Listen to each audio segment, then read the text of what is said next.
Hello बच्चों, let's read this question. The question says which of the following statements is are the conclusions of Rutherford's alpha scattering experiment. Option first है positively charged sphere present at the centre of an atom is called nucleus. Option second, each orbit is associated with the fixed amount of energy. Option third, the size of the nucleus is very small as compare to the size of the atom. Option fourth, the electrons revolve around the nucleus in circular paths. तो इस question के अंदर हमसे ये बोल रखा है कि रदरफोर्ड का जो अल्फा स्कैटरिंग एक्सपेरिमेंट था उसके कंक्लूजन्स कौन से हैं. तो बात करते हैं हम लोग की कंसेप्ट की. की कंसेप्ट की यदि बात की जाए, की कंसेप्ट, तो हमारे पास क्या की कंसेप्ट होगा इस क्वेश्चन के लिए. की कंसेप्ट हमारे पास रहेगा कि रदरफोर्ड जो एक्सपेरिमेंट था रदरफोर्ड का, वो हम देखेंगे, यहाँ पे डिस्कस करेंगे कि वो क्या था. तो हमारा की कंसेप्ट क्या है, रदरफोर्ड्स एक्सपेरिमेंट. Rutherford's experiment. तो रदरफोर्ड के एक्सपेरिमेंट के अंदर क्या था कि अल्फा पार्टिकल्स जो हैं वो कह सकते हैं कि उनकी बमबारी करवाई गई थी किसी मेटल के ऊपर, या बेसिकली गोल्ड फॉइल जो थी उसके ऊपर ये थ्रो आउट किए गए थे. और जो भी हमारे पास रिजल्ट्स मिले उनके अकॉर्डिंग प्रेडिक्ट किया गया था कि न्यूक्लियस और जो इलेक्ट्रॉन्स जो हैं उनका एटम के अंदर क्या रिलेशन या किस प्रकार से वो रहते हैं. सो बेसिकली यदि मैं यहाँ पे रिजल्ट्स की बात करता हूँ तो यहाँ मैं मान लेता हूँ कि ये हमारे पास क्या है, न्यूक्लियस है. इसके अंदर प्रोटॉन एंड न्यूट्रॉन्स हैं. बेसिकली एटम का एक न्यूक्लियस मैंने यहाँ पे शो किया है. जब इसके ऊपर हम क्या करेंगे, अल्फा पार्टिकल्स जो भी हैं वो इसके ऊपर थ्रो आउट करेंगे तो वो स्कैटर हो जाते हैं, और वो किस प्रकार से स्कैटर्ड होंगे वो हम यहाँ पे डिस्कस कर लेते हैं. तो जब बहुत सारे अल्फा पार्टिकल्स इसके ऊपर बमबारी की गई तो ये देखा गया कि केवल कुछ जो पार्टिकल्स होते हैं वो ही यहाँ से डिफ्लेक्ट होते हैं. अदर जो पार्टिकल्स इस न्यूक्लियस से दूर हैं वो पार्टिकल डिफ्लेक्ट नहीं होते. अल्फा पार्टिकल्स वो क्या होंगे, डिफ्लेक्ट नहीं होंगे.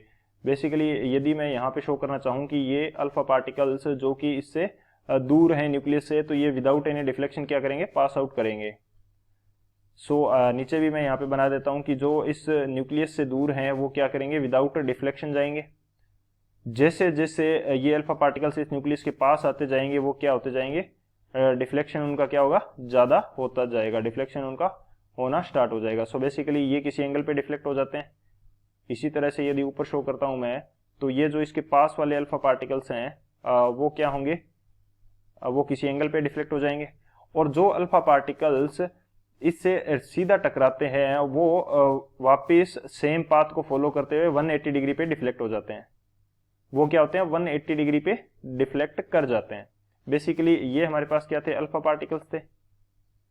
अल्फा पार्टिकल्स ये उस एक्सपेरिमेंट के रिजल्ट हैं. यहाँ पे 180 डिग्री डिफ्लेक्शन आ रहा है, पूरी डायरेक्शन चेंज हो गई है, और ये जो है किसी एंगल पे डिफ्लेक्ट हो रहे हैं. Deflection at any angle, deflection at any small angle, मैं कहूंगा एनी स्मॉल एंगल पे क्या है, ये डिफ्लेक्शन है. और ये जो है ये नॉट डिफ्लेक्टेड है, नॉट डिफ्लेक्टेड. तो ये एक्सपेरिमेंट किया गया, ये इसके रिजल्ट्स थे. तो इनसे कंक्लूजन क्या निकाला गया वो भी हम की कंसेप्ट के अंदर डिस्कस करते हैं.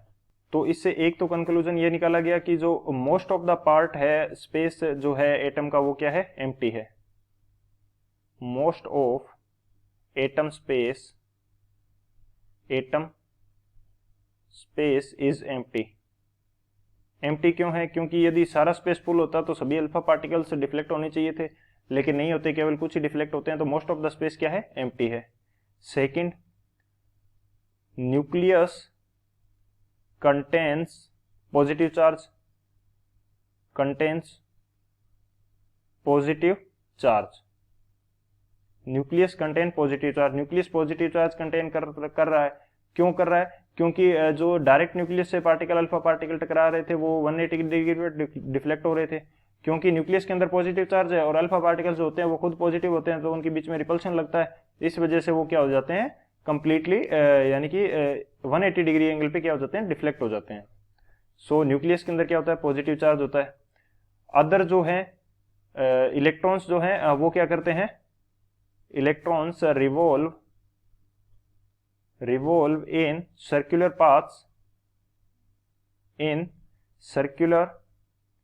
paths around nucleus.